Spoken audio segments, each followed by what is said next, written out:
ketamine is opportunistic. What does that mean? Well, ketamine allows the individual an opportunity to become the observer of yourself. Now, I know what you may be thinking. Well, can't you do that through meditation, or isn't ketamine a tranquilizer? Yeah, there's a lot of stuff that ketamine is, and there is a lot of stuff that ketamine is not. And ketamine, sure, is definitely used in veterinarian medicine and could be utilized as a tranquilizer. It has so many different use categories. It's very versatile, which is one of the reasons why the World Health Organization has it listed as a required medication because of how beneficial it is. You'd be surprised to know that it actually is extremely beneficial for pediatrics, little kids who come into emergency rooms with broken bones and they need those bones reset. We use it daily. And even more fascinating, that usage, which is called conscious sedation, is off label, which then people argue, and you'll still hear conversations around ketamine being used off label for infusion therapy for mental health.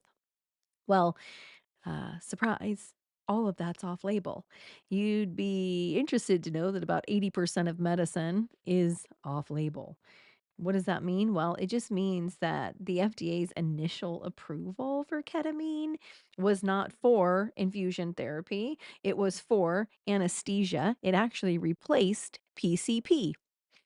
So, if you were to have had surgery back in the 60s and even into some of the early 70s, we were using PCP for surgery. And people were coming out super agitated. And they're like, we should find something new. So they went back to the drawing board and then, ta da, ketamine. Ketamine's actually found, if we were to break it down, organically in nature and fungi, right? Everything that is outside of us, everything that's inside of us is also found equivalently outside of us. All we've done is literally take the drugs that exist within the human being, find it out in nature, and then sell it back to ourselves. I think one of the most outrageous examples of that is epinephrine. You know what an EpiPen is? We make it organically through thought alone. I know. My name's Christy Myers. I am on a mission to not only teach us as a species how to do our own chemistry internally, right? When I first set out, it was how to do our own drugs, but sometimes that can feel sticky. Again, my name is Christy Myers, and I am on a mission to teach not only us how to do our own drugs, that we are the medicine, but how to also access safely, legally, and intentionally altered states of consciousness through the intentional use of psychedelic assisted therapy to be able to consciously get to a place where we recognize how we've been living in stress chemistry. My background is over 20 years in emergency medicine, where I learned deeply what that looks like to be essentially overdosing for most of my professional career. And then here we are, ta-da, this is my mission. Even more importantly, the work that I've done with ketamine. So, for the last 10 years, I have been working with ketamine, whether that was in the classroom and lecturing. My previous career was that of earning tenure as an associate professor for emergency medicine, and ketamine entered my drug box. And then I spent the last 5 years building my own medical practice in which I had the opportunity to serve over 3,000 ketamine infusion sessions. And so when I come to you with this information, it is from deep knowledge base and practical application. And if you would have asked me 5 years ago or 10 years ago, I would have told you that ketamine is for everyone. And that couldn't be the furthest thing from the truth, right? And so, what we really need to radically accept is that ketamine is a constant. You and the practitioner are the variable. Now, let's dive into what that means. Ketamine is a constant, but the dosing structure, the route of entry, and the knowledge base of the practitioner are all going to be the variable. I see more and more conversations around. I just had my first ketamine session and nothing happened. Well, how well were you briefed?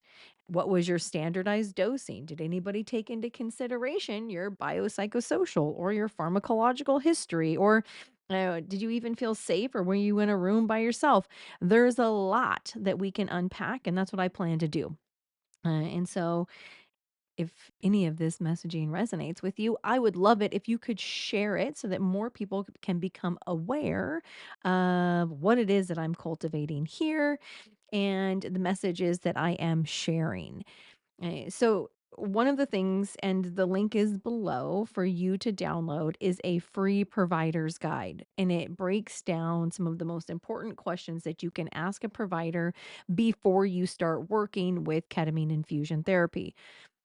That in and of itself is going to just raise more questions so that you have more autonomy and knowledge base going into ketamine infusion therapy.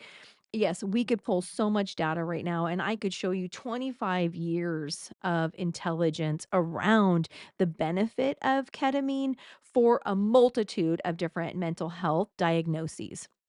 PTSD, generalized anxiety, major depressive disorder, OCD, alcoholism, addiction, eating disorders, adjustment disorders, you name it, and ketamine has been studied for it.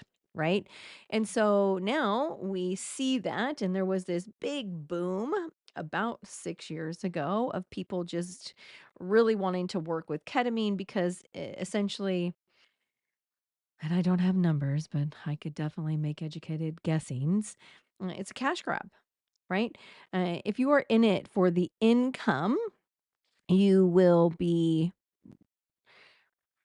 treated accordingly from the universe.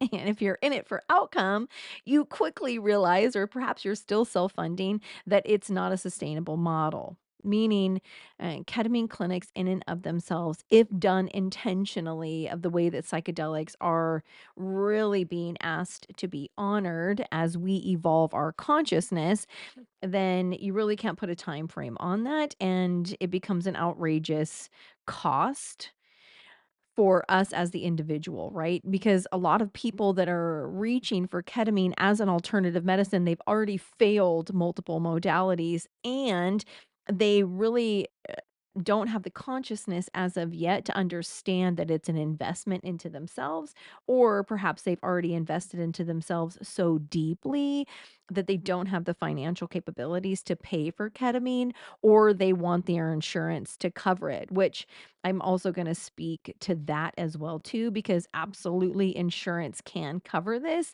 That's where also the provider is the variable. So, if you are interested in downloading that free provider's guide, there is a link in the description. I also am building a school community where I lecture on all of this very specifically. You can find my school link below. And then I also have an integration program if it feels like something that you're called to really explore on a deeper level, is the catecholamine, or the drugs that exist within. One of my favorite things to really speak about. And so, anyways, I appreciate you. Thanks for listening. And if you are interested in any of the information, it's all linked below.